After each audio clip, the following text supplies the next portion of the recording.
Bonjour à tous et bienvenue sur le podcast de la sagesse d'Uranus. Je vous présente la pleine lune en Scorpion qui aura lieu lundi 12 mai au 22e degré. À l'heure de Paris à 18h56, il va y avoir donc l'opposition entre le soleil qui se trouve en Taureau et la lune en Scorpion.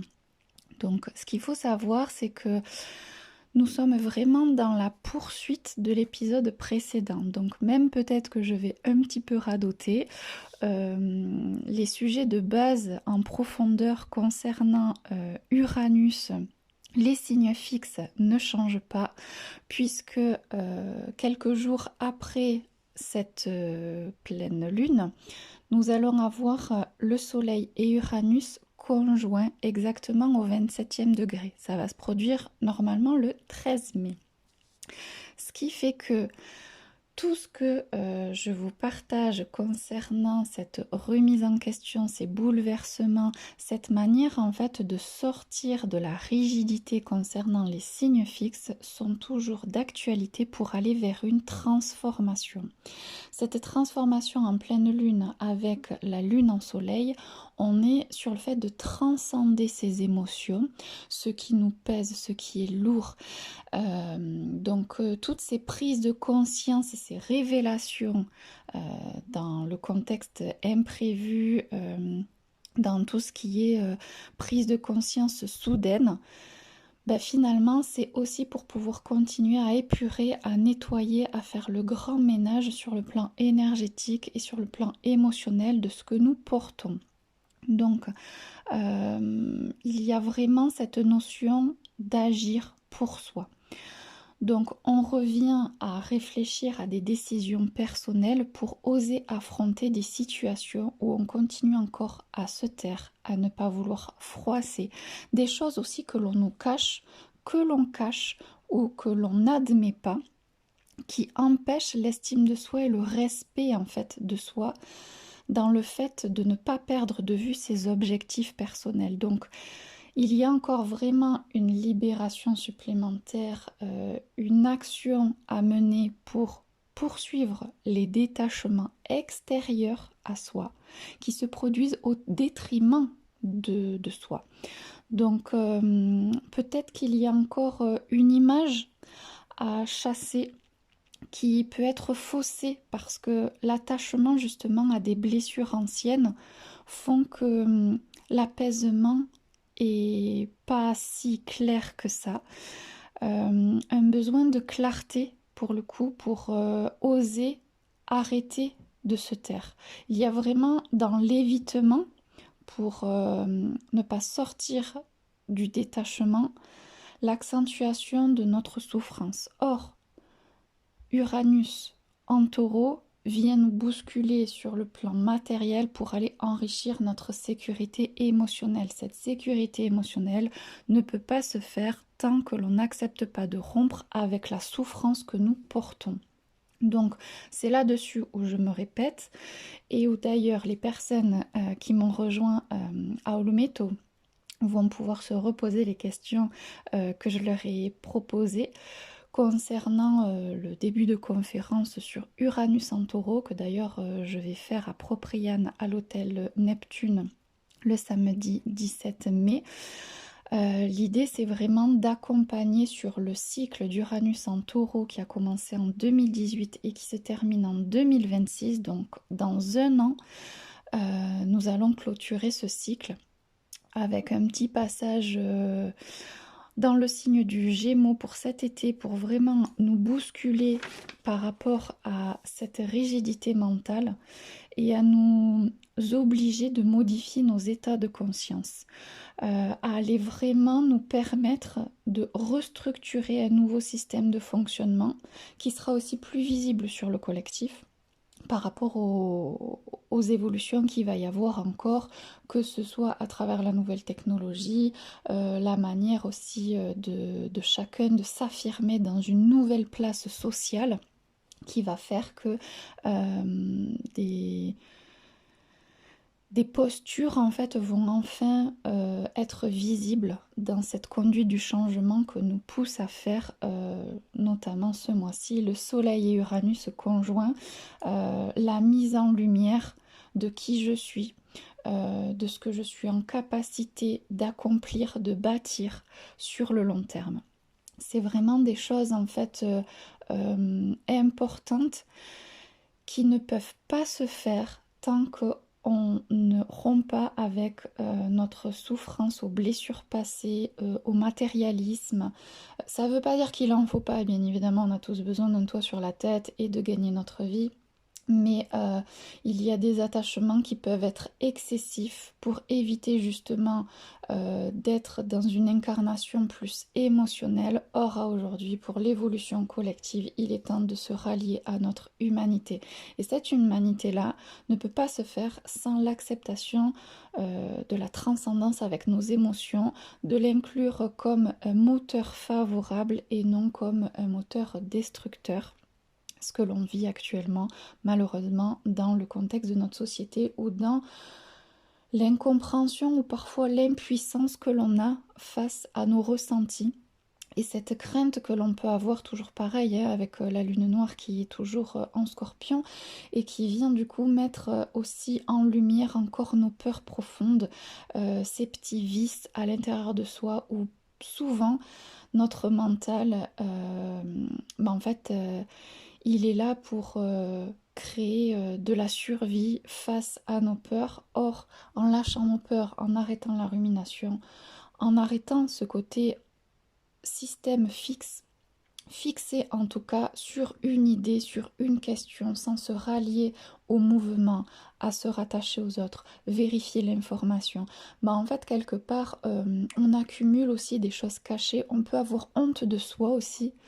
Ça peut se voir sur le plan physique, la prise de poids, le mal-être à être au contact des autres, la rupture aussi. Face à certaines situations parce que peut-être que la honte peut venir montrer ce qu'il est temps de changer vis-à-vis de sa posture intérieure.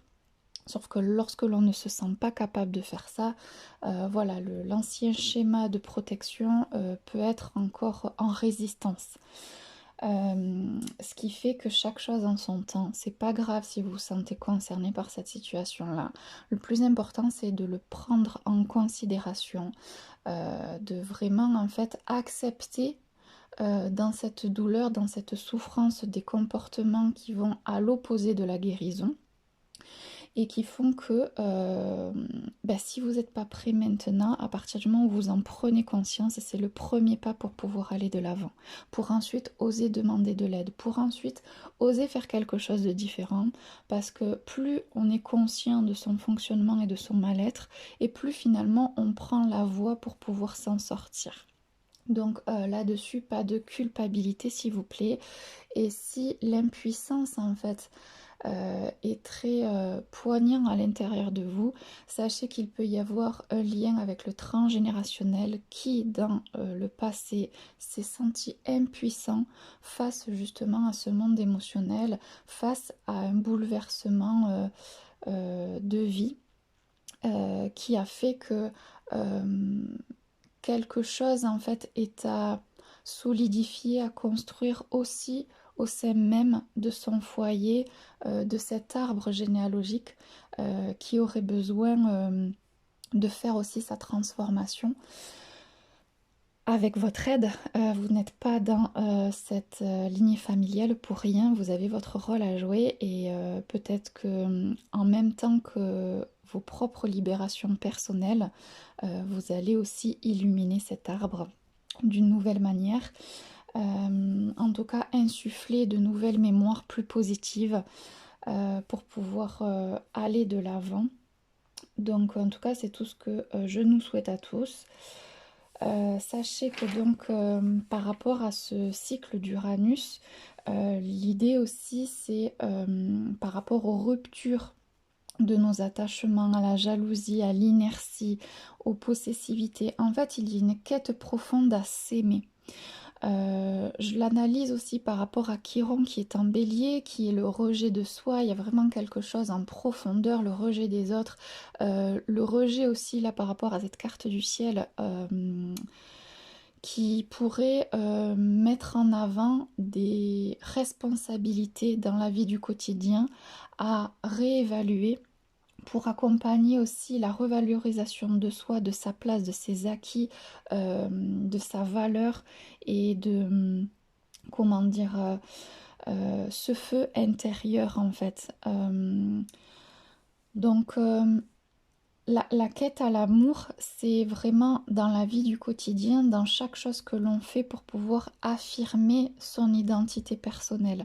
Et donc lorsque on est encore dans le fait de manquer d'informations pour pouvoir se positionner de la façon la plus juste, ou que l'on nommait certaines informations, et bien à ce moment-là, c'est encore un petit cercle vicieux qui se présente où ben, se retirer, c'est plus facile que du coup se positionner coûte que coûte en voulant atteindre un objectif plus sain pour soi dans le respect de soi.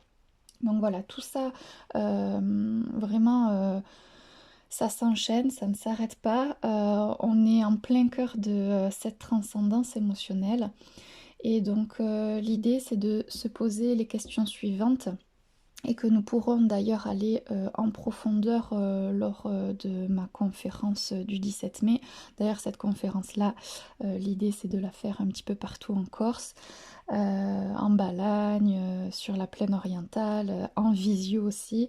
Je vais proposer plusieurs dates prochainement. C'est en travail en tout cas de fond. Où le coaching en fait personnalisé avec votre carte natale va pouvoir vraiment approfondir en fait ce processus de déploiement de ça. Donc les questions basiques, c'est de qui puis-je me détacher pour guérir de mes peines? Puisque du coup on est à affronter nos émotions, il y a encore quelqu'un qui peut nous empêcher de ressentir cette peine, de s'en libérer.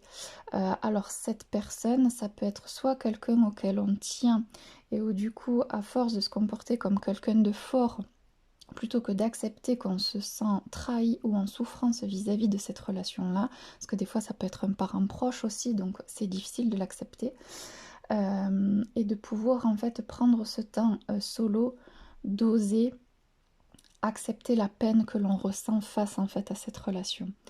Ça ne veut pas dire pour autant en fait se séparer de la personne, mais en tout cas continuer ce processus en fait d'élimination de ces émotions lourdes que l'on a acceptées et en fait aujourd'hui c'est plus possible. C'est plus possible de supporter ça, c'est plus possible de supporter certains comportements en face de nous, c'est plus possible en fait de prendre sur soi en fait l'image de quelqu'un de fort qui préfère ne pas ressentir alors qu'en fait le cœur ou en tout cas les épaules ou le bassin, peu importe, est super lourd et donc là il y a vraiment quelque chose à refaire circuler et ça passe à la fois par une colère excessive, ressentir dans la chaleur, dans la douleur, comme du coup dans cette peine et cette dépression aussi latente qui peut être présente et ça peut même osciller entre les deux pour pouvoir générer justement cette déconstruction de ce mode de vie et se tourner vers la réorganisation de nos actions avec notre cœur plus léger, plus confiant, dans le courage de s'affirmer et d'être soi pleinement. Donc ça peut remettre aussi en question l'idée de est-ce que ma vie est basée sur l'avoir, donc extérieur à soi, ou est-ce que ma vie est basée sur l'ancrage et mon lien à mon corps et à mes ressentis? Lorsque ce n'est pas équilibré, comme je l'ai dit tout à l'heure, il nous faut bien sûr de l'avoir. Par contre, si la moitié de notre existence est basée là-dessus, ça paraît équilibré, mais au quotidien, ça ne le fait pas du tout. L'avoir, il doit vraiment représenter mais quelque chose de minime. On est sur une destruction de nos apports dans la matière pour aller vers de la spiritualité et vers le fait d'être en accord et en harmonie avec notre corps et nos ressentis. Donc, même si on peut gagner bien notre vie, quel que soit le nombre de zéros que vous avez envie de gagner ou que vous pouvez gagner, la voiture que vous possédez ou je ne sais quoi, en tout cas, il y a cette mesure que nous sommes des êtres humains, tout doit passer à travers notre corps et nos ressentis. Le reste, c'est un plus. Le reste, c'est un accomplissement supplémentaire par rapport à qui nous sommes et à ce que nous entreprenons. L'avoir, ce n'est pas qui nous sommes, ce n'est qu'un reflet de ce que l'on accomplit. Donc, lorsque du coup, on se positionne en tant que personne en fonction de ce que l'on a à l'extérieur de nous, bah forcément ça ne marche pas en fait. En tout cas, par rapport à cette souffrance émotionnelle et personnelle, tout, tout peut se comprendre à travers ça. Donc je vous invite vraiment à mesurer, à analyser, à observer et à digérer toutes ces informations-là dans le regard de votre vie au quotidien. Derrière, dans les blocages en fait qui empêchent justement le fait d'être dans le détachement de notre souffrance, c'est lié au mental, celui qui nous renferme, celui qui nous permet d'éviter de ressentir et donc automatiquement qui nous empêche aussi d'utiliser notre cœur pour donner, pour recevoir.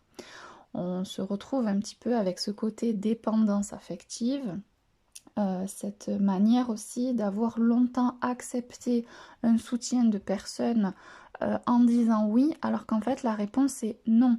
Non, je ne veux pas ce que tu me proposes. Par contre, oui, j'ai bien besoin d'aide et j'aurais besoin d'aide pour ça. Est-ce que tu peux m'aider pour cette tâche-là? Et donc en fait, finalement, c'est aussi poser ses véritables besoins, demander des ressources réellement manquantes que l'autre à l'extérieur peut compléter, apporter pour nous soutenir. Or, à aujourd'hui, on n'est pas dans des relations qui sont soutenantes, on est dans des relations de possessivité où les gens donnent uniquement ce qu'ils ont décidé de donner aux autres sans même se demander si c'est ce qui répond aux besoins de la personne que soi-disant ils aiment. Ce qui fait que on se retrouve avec des débordements, à prendre la vie de l'autre à la place de la personne concernée. Et je le dis en connaissance de cause, ça m'est arrivé à plusieurs reprises, parce que moi-même je l'ai fait ou parce que du coup je l'ai vécu dans ma relation avec les autres. Ça c'est quelque chose vraiment de archaïque. Je crois qu'il n'y a pas une seule personne qui à un moment donné n'a pas vécu de cette manière-là. Il n'y a pas de jugement, c'est vraiment une grosse prise de conscience collective que dans la manière de vivre à aujourd'hui, on est vraiment sur la possessivité jusqu'à se faire croire qu'on aide quelqu'un quand on fait les choses à sa place. Donc voilà, il y a aussi parfois des circonstances qui font qu'on est persuadé que ce que l'on fait c'est bien quand on fait les choses à la place de l'autre, parce que c'est ce que l'autre attend de nous. C'est-à-dire que ça va au-delà de l'inconscience. Quand la personne en face de nous a besoin d'être prise en charge, aussi bien sur le plan matériel que émotionnel, quelqu'un qui est dans l'inertie, qui a besoin qu'on le tire vers le haut, le fait en fait de faire à la place, à la fois peut l'énerver, mais à la fois le soulage, parce que justement, ça permet de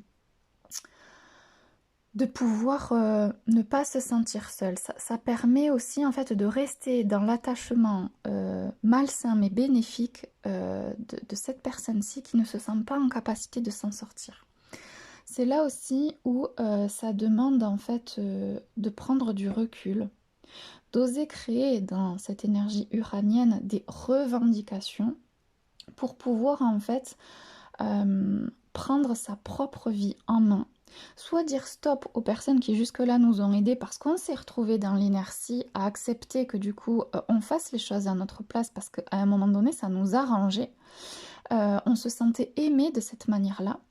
Or, ça empathie terriblement, c'est pas le bon mot, ça entache, c'est plus le mot, terriblement notre estime de nous-mêmes.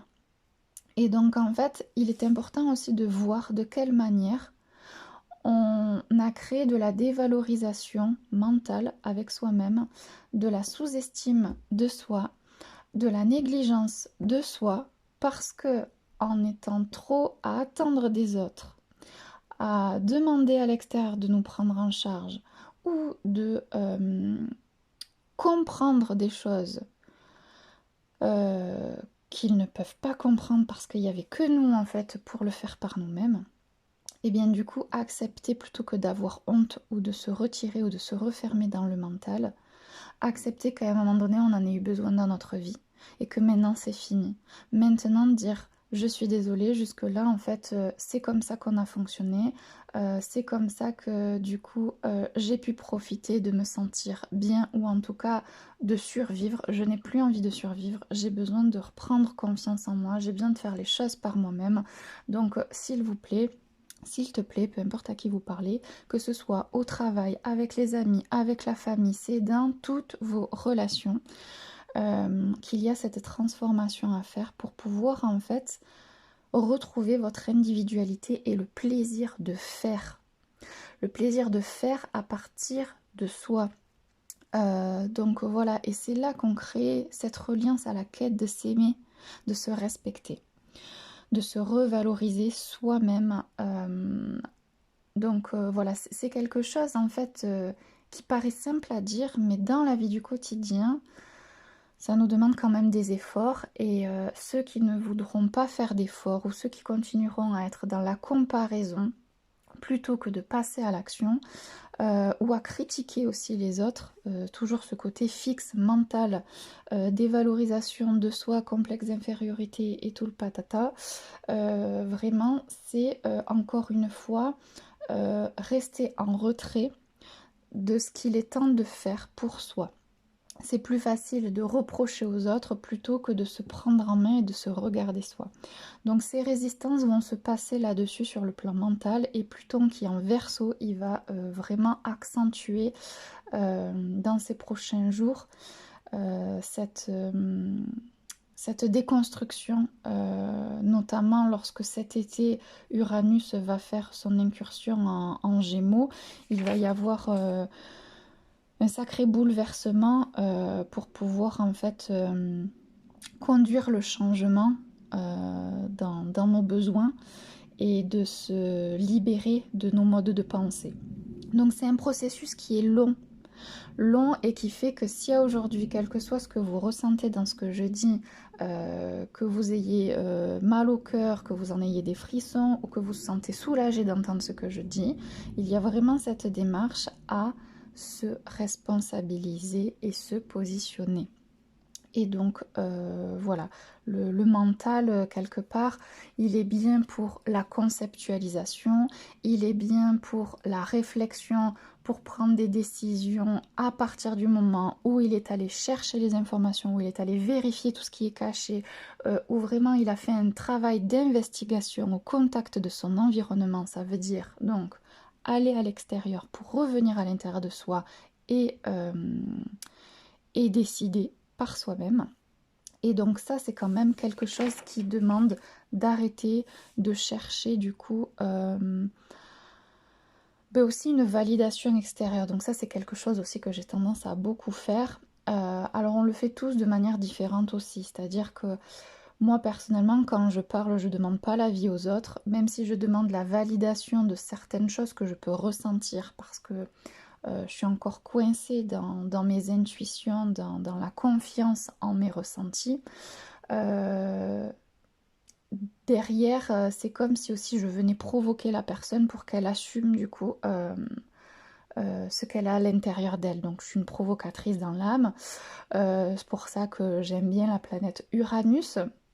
Je viens bouleverser les gens à ma manière, même si malheureusement de temps en temps en fait ce n'est pas perçu de cette façon-là.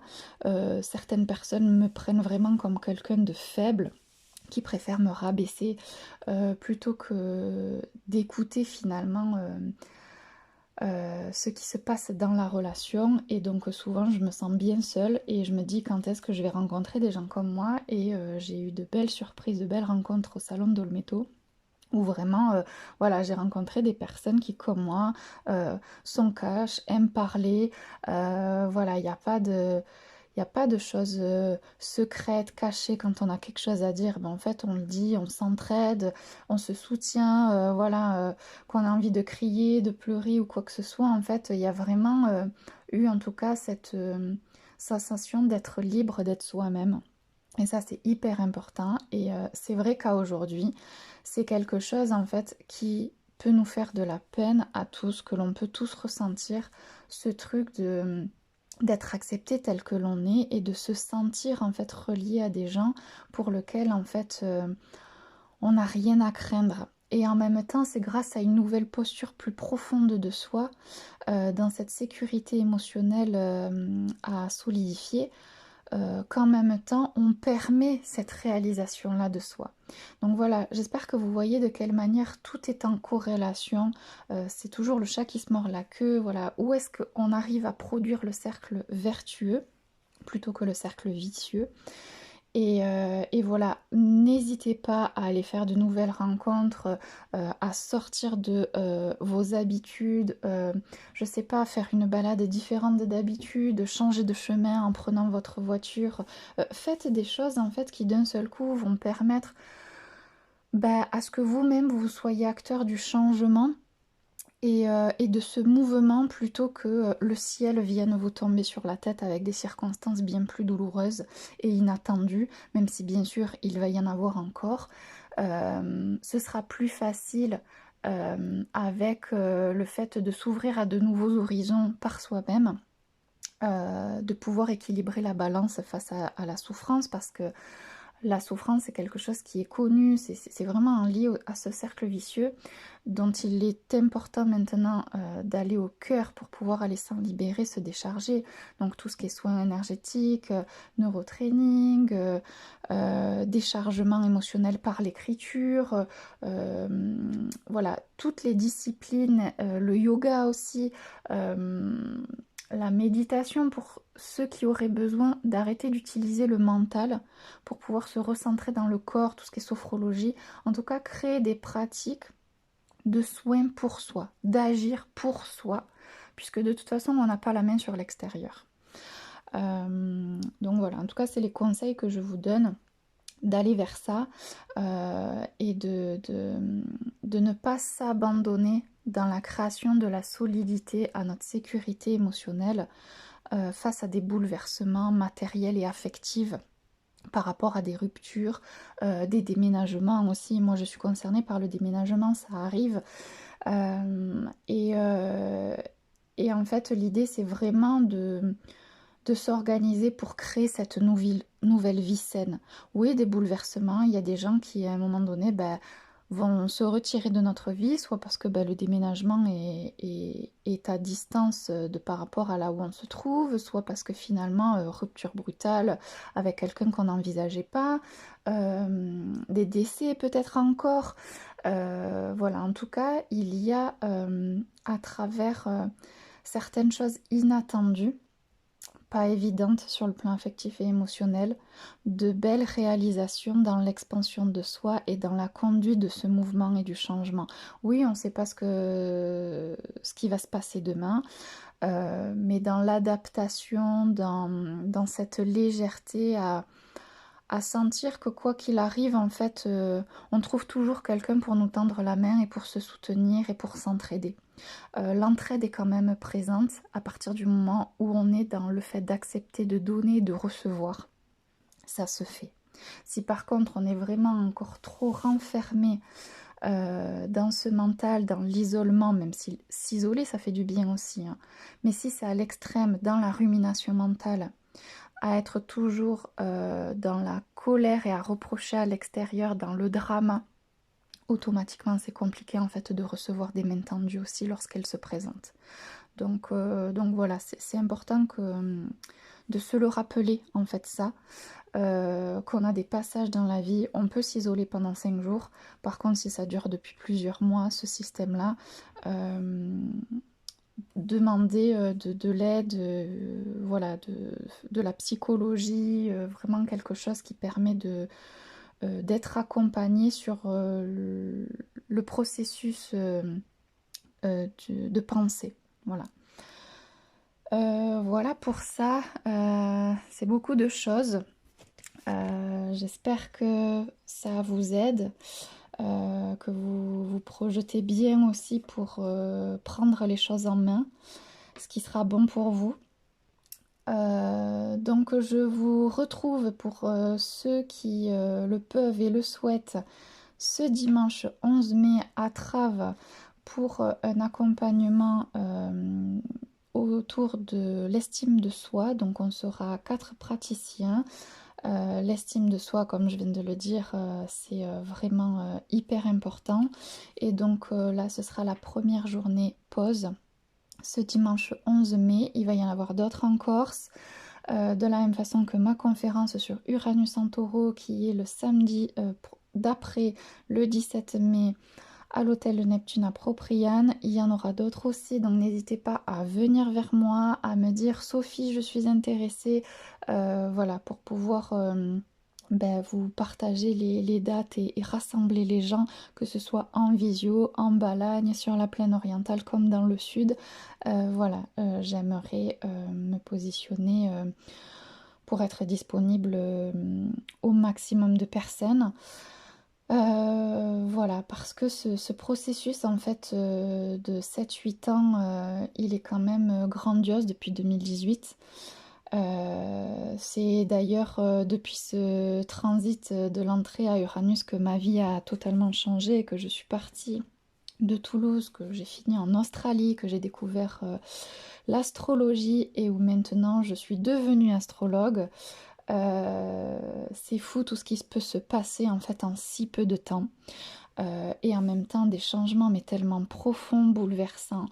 Donc voilà, c'est tout ça en fait que je vais accompagner, éclairer dans chacune de vos vies pour pouvoir en fait se sentir plus solide, plus mature aussi face à cette nouvelle construction d'identité personnelle. En tout cas, c'est ce que je souhaite apporter. N'hésitez pas à me laisser un commentaire, j'adore voilà, échanger avec vous, ça me fait du bien aussi. De voir aussi ceux qui connaissent leur carte du ciel, c'est super intéressant. Donc merci aussi pour ces partages d'informations personnelles. Et puis donc à très vite pour le prochain événement et le prochain podcast.